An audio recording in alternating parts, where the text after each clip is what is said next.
Hello guys, welcome back to my YouTube channel. तो आप सभी का स्वागत है इस इंफॉर्मेटिव वीडियो में। आप अगर इस वीडियो को देख रहे हैं तो इसका मतलब आप ट्रेडमार्क अप्लाई करने के बारे में सोच रहे हैं, या फिर आपका कोई भी ट्रेडमार्क जो आपने अप्लाई किया हुआ है उसमें आपको कुछ भी प्रॉब्लम आई है, हो सकता है, या फिर आप अपनी इन्फॉर्मेशन बढ़ा रहे हैं, आप एक बिजनेसमैन हैं। तो वीडियो को शुरू करते हैं। कुछ बहुत ही important steps trademark application file करने से पहले आपको लेने चाहिए। ऐसा क्यों लेना चाहिए? देखिए, आपने ट्रेडमार्क सोचा है, इसका मतलब कि आप अपने बिजनेस को, अपने प्रोडक्ट को एक नेम देना चाहते हैं। जैसे आप जियो देख लीजिए, मोबाइल्स में वीवो, एप्पल, ये क्या है? ये ब्रांडिंग है।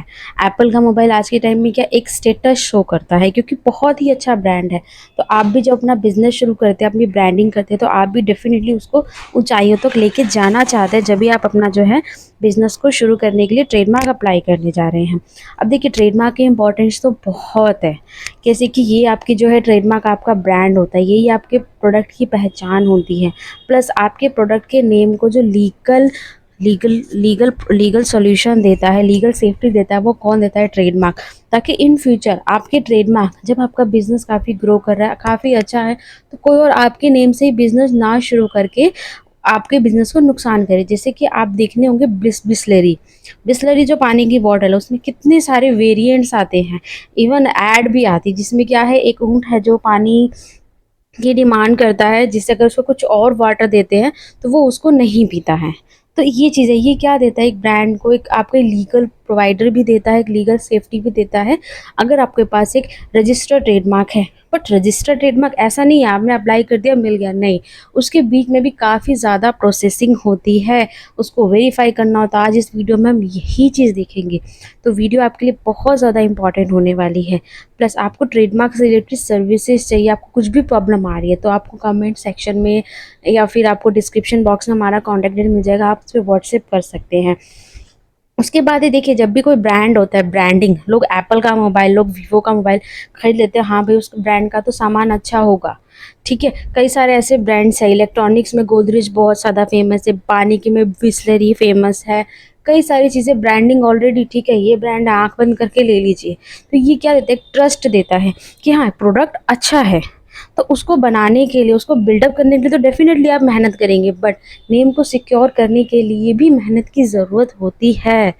और बेसिकली क्या कहा जाए, ट्रेडमार्क क्या है? सपोज आपके पास प्रॉपर्टी है, आप उस प्रॉपर्टी को रजिस्ट्री करा रहे हैं वो सिक्योर करने के लिए। तो सेम प्रॉपर्टी क्या, एक फिजिकल आइटम है, बट ट्रेडमार्क क्या है? आपके मन में एक नाम आया, आपकी बुद्धि में एक नेम आया, आपने उसको सोचा, वही आपका ब्रांड है। तो ये क्या है? गुडविल की तरह है, ठीक है। फिजिकल नहीं होती, टेंजिबल नहीं होती, ये इनटेंजिबल एसेट्स होती है। बट हाँ, ये भी काफ़ी ज़्यादा इंपॉर्टेंट होती है। जिस तरह से आपकी फिजिकल एसेट्स वर्क करती है, इसी तरह से ये भी वर्क करती है। तो वीडियो को अब हम आगे देखते हैं कि ट्रेडमार्क रजिस्ट्रेशन का क्या प्रोसेस होता है। देखिए, प्रोसेस तो सिंपल होता है अप्लाई करने के बाद, मेहनत तो अप्लाई करने से पहले ज़्यादा लगती है, ठीक है। ट्रेडमार्क क्लासिफिकेशन करेंगे, सबसे पहले तो आपका क्या काम है ट्रेडमार्क, उसके अकॉर्डिंग क्लासिफिकेशन करेंगे, ट्रेडमार्क को सर्च करेंगे, एप्लीकेशन फाइल करेंगे, फीस पेमेंट करेंगे, एग्जामिनेशन आती है तो रिप्लाई फाइल करेंगे। उसके बाद ट्रेडमार्क पब्लिकेशन हो जाएगा, अगर अपोजिशन आता है तो अपोजिशन, अदरवाइज सर्टिफिकेट ग्रांटेड हो जाता है। तो ठीक है, ये देखने में तो बहुत ईजी लगता है, but it's not very easy. तो इसी के लिए जो है आज मैं आपके लिए वीडियो लेकर आई हूँ, तो इसको एंड तक ज़रूर देखें। अब कई चीज़ होते हैं टाइप्स ऑफ ट्रेडमार्क। देखिए, ये आपको ये कोल्ड ड्रिंक की बॉटल दिख रही है, ये क्या है? इसका जो शेप है, ये तो आपका जाता है इंडस्ट्रियल डिज़ाइन में। आपने देखा होगा हर एक जो कोल्ड ड्रिंक की बॉटल का डिज़ाइन अलग होता है, वो वैसे ही नहीं अलग होता है, वो ताकि वो अलग दिखे, दूर से भी देखे हाँ वो कोको कोला है, हाँ वो लिम्का है, दूर से भी पता लग जाए। कई बार कलर से भी हम पहचान जाते हैं, जैसे स्प्राइट का बोतल ग्रीन होता है, तो उस कलर से भी हम पहचान जाते हैं कि ठीक है। तो ये क्या, शेप दिखाने के लिए, तो ये आपका ट्रेडमार्क नहीं, ये आपका इंडस्ट्रियल डिज़ाइन है। हाँ, उसके ऊपर जो नेम लिखा होता है, नेम कई बार डिज़ाइनिंग में लिखा होता है, कोको कोला कई डिज़ाइनिंग में लिखा हुआ है, तो वो क्या हुआ? ट्रेडमार्क। वो नेम हुआ आपका वर्ड मार्क, वर्ड मार्क हुआ। ट्रेडमार्क में भी कई टाइप्स होते हैं, वर्ड मार्क हो गया, सिंबल हो गया, कलर हो गया। डेफिनेटली देखिए, यहाँ पे जो कोको कोला लिखा रहेगा वो नेम है, जैसे क्या पहचान रहे होंगे, कोक का ही बॉटल है। उसके बाद अब ये देखिए, ये है मैकडोनल्ड्स का। अब यहाँ तो कोको कोला पूरा लिखा हुआ था, बट यहाँ मैकडोनल्ड्स पूरा नहीं लिखा हुआ, तो हम कैसे पहचान रहे? इस एम से, क्योंकि जो मैकडोनल्ड्स ने अपना इस तरह का एक लोगो बनाया है, एक इमेज बनाया है, ठीक है। उसके नीचे जो ये लिखा हुआ आई एम लविंग इट, ये क्या है? इनका स्लोगन। क्या होता है, जब भी आप मैकडॉनल्ड्स का नाम लेंगे, मैकडॉनल्ड्स इतनी अच्छी तरह से ऐड कर रखी है, जब भी आप मैकडॉनल्ड्स बोलेंगे उसके बाद आप आई एम लविंग इट ज़रूर बोलेंगे, बिकॉज क्योंकि वो ऐड ही इस तरह से करते हैं। ठीक है, उसके बाद आप देखिए कलर, कई बार आपने इस तरह के जैसे पैंटलून्स आप देखेंगे तो उसके बैकग्राउंड में एक सी ग्रीन टाइप का कलर्स होता है, उनके आप वो भी देखेंगे, क्या कहते हैं, उनके आप शोरूम्स भी देखेंगे तो वहाँ ज़्यादा कुछ नहीं होता नेम में, बड़ा सा एक सी ग्रीन टाइप का कलर बॉक्स होता है, सिंपल स्क्वायर बॉक्स पे पैंटलून्स लिखा होता है, सेम इसी तरह से। तो ये क्या है, कलर, इससे पहचान जाता है हाँ यही है। तो ऐसा नहीं कि अब ये कलर कोई और भी यूज़ कर पाएगा, नहीं कर पाएगा, अगर करते तो उसके खिलाफ आप लीगल एक्शन ले सकते हैं। कैसे? क्योंकि आपने इसको सिक्योर कर लिया है। अब देखिए वोक्सवैगन, अब वोक्सवैगन में अगर वोक्सवैगन वर्ड नहीं भी लिखा होगा ना, उन्होंने ये लोगो किया है, इस लोगो से ही लोग पहचान लेते हैं वोक्सवैगन। ऑडी का देखिए क्या होते हैं, सर्कल्स होते हैं, 5 सर्कल्स होते हैं ऑडी का। तो इस तरह से क्या कई तरह के ट्रेडमार्क्स के टाइप्स होते हैं। आपको भी डिसाइड करना है कि आप अपना ट्रेडमार्क किस तरह से रखना चाहते हैं। उसके बाद देखिए ट्रेडमार्क आपने सोच लिया कि ठीक है मुझे ये नेम जो है वो ट्रेडमार्क कराना है, ठीक है। अब उसके लिए क्या करेंगे, आप ट्रेडमार्क को चेक करेंगे। आप खुद चेक कर सकते हो, वेल एंड गुड। आप हमें भी बोल सकते हैं, किसी प्रोफेशनल को भी बोल सकते हैं, बट हाँ आप उसको वेरीफाई ज़रूर कराइए। क्यों वेरीफाई कराना इसलिए ज़रूरी है, आप ऐसे कोई भी नेम आप अप्लाई कर देंगे तो क्या होगा, ऑब्जेक्शन में फंस जाएगा, आपका टाइम वेस्ट, आपका मनी वेस्ट, फिर आपको न्यू ट्रेडमार्क कराना पड़ेगा। तो इससे बेटर आप एक ही करिए, अच्छे से करिए। तो ट्रेडमार्क का नेम ये आपकी पब्लिक सर्च की गवर्नमेंट वेबसाइट होती है, आईपी इंडिया, जो इंटेलेक्चुअल प्रॉपर्टी है उसी की साइट पे अप्लाई करते हैं, उसी की साइट पे चेक भी करते हैं। उसके बाद देखिए अप्रोप्रिएट क्लास, ट्रेडमार्क सोच लिया, सर्च तो करेंगे पर किस क्लास में। देखिए क्लासेस क्या होती है, ट्रेडमार्क की टोटल 45 क्लासेस है, जिसको 2 पार्ट्स में डिवाइड किया गया है, 1 से 35, 36 to 45। 1 से 35 आता है आपका गुड्स क्लास का, आप मैन्युफैक्चरिंग प्रोडक्ट्स में डील करते हैं, लाइक कॉस्मेटिक हो गया, फर्नीचर हो गया, कपड़े हो गए, टेक्सटाइल हो गया, ये आ गया आपका 1 से 35 में। 36 to 45 में आ गया सर्विस क्लास, आप किसी भी चीज़ की सर्विस देते हैं, जैसे कि मैं लीगल सर्विसेज देती हूँ, ठीक है। लाइक आप कुछ ये तरह की जो इंडोर आउटडोर सर्विसेज होती है, पैकेजिंग की सर्विस होती है, मूवर्स की सर्विसेज होती है, कुछ भी आप सर्विस दे रहे हैं, ट्रांसपोर्टेशन की सर्विस दे रहे हैं, ठीक है, इस चीज़ों को ठीक कर रहे हैं, आप सर्विसेज दे रहे हैं, तो जिस भी तरह की सर्विस क्लास में आप आते हैं उसको क्या जाता है 36 to 45। जैसे कि सैलून सर्विस होती है, अगर आप गर्ल्स हैं तो ब्यूटी पार्लर जाते होंगे, अगर आप बॉयज़ हैं तो आप सैलून जाते होंगे, तो वहाँ पे क्या मिल रही है आपको, सर्विसेज मिल रही है। बट हाँ वहाँ जो आपको प्रोडक्ट्स मिल रहे हैं, लाइक कॉम हो गया, आपकी क्रीम्स हो गई, आपके बॉडी लोशंस हो गए, फेयरनेस क्रीम हो गई, जो भी आप प्रोडक्ट यहाँ पे यूज़ कर रहे हैं वो जाएगा क्लास 1 से 35 में। बट उसकी सर्विसेज दी जा रही है, ठीक है, आपकी ग्रूमिंग की जा रही है, तो वो आपका 36 to 45 के बीच में आएगा। कंस्ट्रक्शन हो रही है, कंस्ट्रक्शन की सर्विसेज दे रहे हैं, तो इसमें आ जाएगा, ठीक है। तो इस तरह से क्या है 2 क्लासेस को डिफाइन किया गया है, कोई गुड्स है तो गुड्स 1 to 35, सर्विस है तो सर्विस क्लास। उसके बाद देखिए लिस्ट ऑफ क्लास, जैसे कि मैंने कहा 1 to 45, तो ये 1 से लेकर 45 है। अभी मैं इसको पढ़ूंगी तो प्रॉपर वीडियो बहुत ज़्यादा लंबी हो जाएगी, मैं इसके लिए एक अलग से वीडियो ज़रूर बना दूंगी लिस्ट ऑफ क्लासेस पे। बट इन जनरल मैं बता देती हूँ, कॉस्मेटिक का क्लास 3 होता है जो ज़्यादा यूज़ होते हैं, ठीक है। मेडिसिन आपका क्लास 5 होता है, उसके बाद ज्वेलरी क्लास 14 रहता है, उसके बाद कपड़े हो गए 25 में आ जाता है, ठीक है। फूड आइटम्स आपका 29 से लेकर 32 में आ जाता है। उसके बाद जब आपका रेस्टोरेंट जाते हैं, रेस्टोरेंट आपका 43 में आता है। और भी सारी सर्विसेज होते हैं, हम नेक्स्ट वीडियो में ज़रूर देखेंगे। बट आप नीचे कमेंट करके मुझे ज़रूर लिखिए कि आपका कौन सी क्लास में ट्रेडमार्क है, और अगर आप सोच रहे हैं ट्रेडमार्क लेने की तो वो किस काम के लिए लेनी है ट्रेडमार्क। अब ठीक है, हमने चेक भी कर लिया, सोच भी लिया, लोगो करना है, नेम करना है, क्या करना है। अब हमने सबको चेक कर लिया, ठीक है, हमारा नेम प्रॉपर है, मैंने सपोज आपको चेक करके बता दिया। उसके बाद क्या हमें डॉक्यूमेंट्स चाहिए होंगे। डॉक्यूमेंट्स में क्या, सबसे पहले एप्लीकेंट, कोई कोई पर्सन ही अप्लाई करेगा ना, या कोई कंपनी अप्लाई करेगी, तो उसके लिए क्या नेम चाहिए, एड्रेस चाहिए, स्टेट एंड कंट्री चाहिए। उसके बाद है ट्रेडमार्क रिप्रेजेंटेशन। ट्रेडमार्क रिप्रेजेंटेशन क्या, आपका लोगो रहेगा कि वर्ड मार्क रहेगा। Word mark mean simple name लिखा हुआ है, चाहे आप उसको किसी भी डिज़ाइन में लिखिए, किसी भी कलर में लिखिए। लोगो होता है एक इमेज होती है, जैसे मैं आपको यहाँ बताती हूँ, ये देखिए ये हुआ आपका लोगो। और सिंपल अगर आप इसको करवाते हैं एक नेम को, तो ये हो गया आपका वर्ड मार्क, ठीक है। तो ये डिफरेंस हुआ दोनों में। उसके बाद डिस्क्रिप्शन, क्या काम क्या करेंगे ट्रेडमार्क का। आपने कोल्ड ड्रिंक करा तो कोल्ड ड्रिंक क्लास में जाएगा, कपड़े क्लोथ्स बोलेंगे तो क्लोथ्स की क्लास में जाएगा, मेडिसिन बोलेंगे तो मेडिसिन में जाएगा, मेडिसिन इक्विपमेंट बोलेंगे तो मेडिसिन इक्विपमेंट में जाएगा। तो ये आपका क्या हुआ, description of goods and services.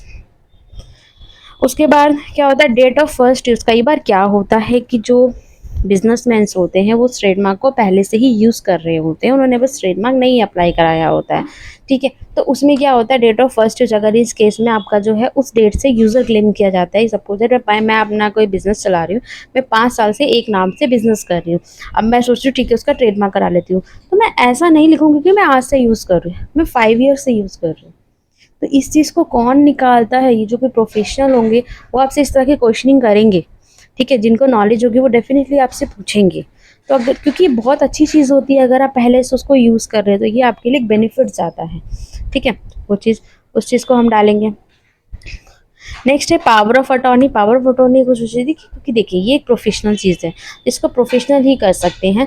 तो आप जब किसी को देते हैं अप्लाई करने के लिए तो आप उनको ऑथराइज करते हैं कि ठीक है आप हमारे हमारे मेरे बिहाफ पे इस ट्रेडमार्क को अप्लाई कर दीजिए। जस्ट एक ऑथराइजेशन लेटर होता है, इसमें ज़्यादा कुछ नहीं होता। उसके बाद देखिए वेरीफाइंग एलिजिबिलिटी और रिड्यूस फीस। देखिए अगर कोई सिंपल पर्सन, सपोज मैं ट्रेडमार्क अप्लाई करने जा रही हूँ, मेरी 4500 गवर्नमेंट की फ़ीस लगेगी, ठीक है। उसके बाद अगर मैं प्रोप्राइटरशिप हूँ तो भी मेरी 4500 लगेगी।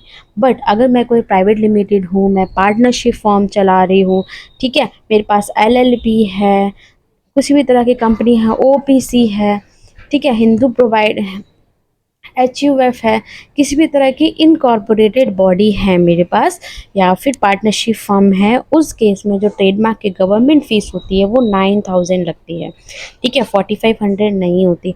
बट डेफिनेटली अगर आप मेरे पास आएंगे तो मैं आपको, अगर आप मेरे पास आएंगे किसी भी प्रोफेशनल के पास जाके अगर आप क्वेरी करेंगे तो वो क्या होगा, वो रिकॉग्नाइज़ करेंगे। अगर आप MSME के अंडर में आते हैं, ठीक है, या फिर आपका स्टार्टअप सर्टिफिकेट है, तो आप एलिजिबल हो जाते हैं कि आपकी ट्रेडमार्क एप्लीकेशन फ़ीस को रिड्यूस कर दिया जाए। रिड्यूस कितना, 50%, मीन्स 9000 से उसको करके 4500 कर दिया जाए।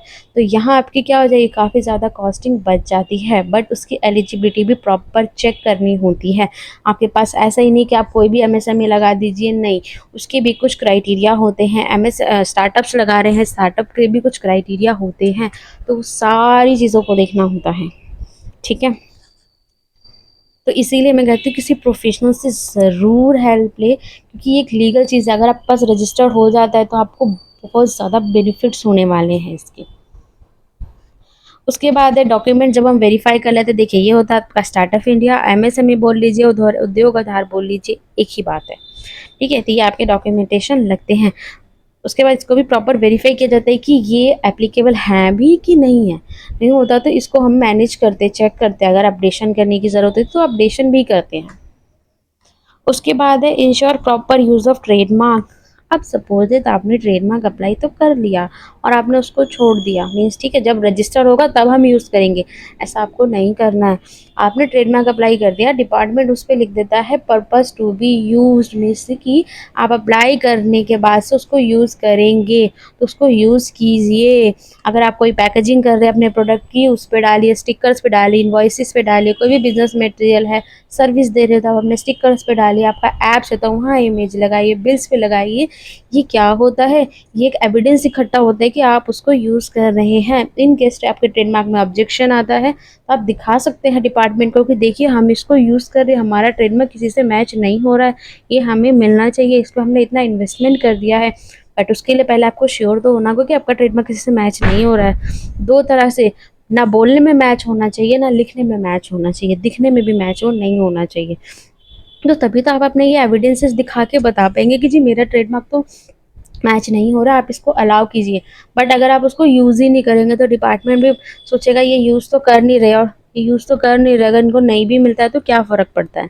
बट ऐसा नहीं, जितना आप उसको यूज़ करेंगे तो आपके लिए उसकी इम्पोर्टेंस होगी, वही इम्पोर्टेंस हम डिपार्टमेंट को शो करेंगे, ठीक है, ये चीज़ होती है। उसके बाद कंसल्ट अ ट्रेडमार्क प्रोफेशनल। देखिए आप चाहते हैं कि आपका ट्रेडमार्क प्रॉपर गाइडेंस, कई बार क्या होता है ट्रेडमार्क अप्लाई होने के बाद उसमें कुछ एरर्स आ जाते हैं, एप्लीकेशन फाइल होने में गलती हो जाती है, तो इसके लिए भी आपको ध्यान रखना है। आप एक प्रॉपर प्रोफेशनल से ट्रेडमार्क अप्लाई कीजिए, एवरीथिंग, उसके बाद आप एक रजिस्टर्ड ट्रेडमार्क अटॉर्नी से कंसल्ट करिए और जिनको ट्रेडमार्क के लॉज के बारे में पता हो, ताकि आपकी एप्लीकेशन एरर में ना अटके। ठीक है, ओके। नेक्स्ट है अंडरस्टैंड द एप्लीकेशन प्रोसेस। देखिए एप्लीकेशन प्रोसेस तो बिल्कुल सिंपल होता है, उसमें आपको कुछ नहीं करना। जो मेन प्रोसेस होता है वो तो आपने ट्रेडमार्क चेक करवा लिया, आपने एप्लीकेशन फाइल करवा ली, फीस प्रॉपर सबमिट कर दी गवर्नमेंट को। ठीक है, उसके बाद डॉक्यूमेंटेशन प्रॉपर सबमिट कर दी। उसके बाद प्रोफेशनल क्या करते हैं, एप्लीकेशन को फाइल करेंगे, प्रॉपर एग्जामिनेशन आएगा तो ठीक है, उसका रिप्लाई फाइल करवाना होगा आपको। नहीं आता तो आपका ऐप एक्सेप्ट हो जाता है। एक्सेप्ट होने के बाद अगर कोई भी अपोजिशन नहीं आती तो आपका ट्रेडमार्क रजिस्टर हो जाएगा। कॉन्ग्रेचुलेशंस, आपका ट्रेडमार्क रजिस्टर हो जाएगा। तो इस चीज़ को बहुत ज़्यादा इंपॉर्टेंट है कि प्रॉपर उसकी फाइलिंग कराए, ताकि टाइमली ट्रेडमार्क रजिस्टर हो जाए, वो आपको मिल जाए। ठीक है, तो होप सो कि वीडियो आपको काफ़ी ज़्यादा इन्फॉर्मेटिव लगी होगी, आपके काफ़ी सारे क्वेश्चंस के आपको जवाब मिल गए होंगे। इसी तरह के फिर भी आपका कोई भी क्वेश्चन रहता है तो आप नीचे कमेंट बॉक्स में ज़रूर लिखिए, ज़रूर उसका रिप्लाई दिया जाएगा। और हाँ, अगर आप ट्रेडमार्क के बारे में सोच रहे हैं, आपका ट्रेडमार्क किसी भी स्टेप पे अटका हुआ है, तो आप हमसे भी कांटेक्ट कर सकते हैं। सो मिलते हैं नेक्स्ट वीडियो में। और फिर भी कुछ भी आपको किसी भी चीज़ ट्रेडमार्क से रिलेटेड कोई भी और भी कंटेंट चाहिए, कुछ और क्वेश्चन है, तो आप नीचे कमेंट बॉक्स में ज़रूर लिखिए। Thanks for watching my video. मिलते हैं नेक्स्ट वीडियो में।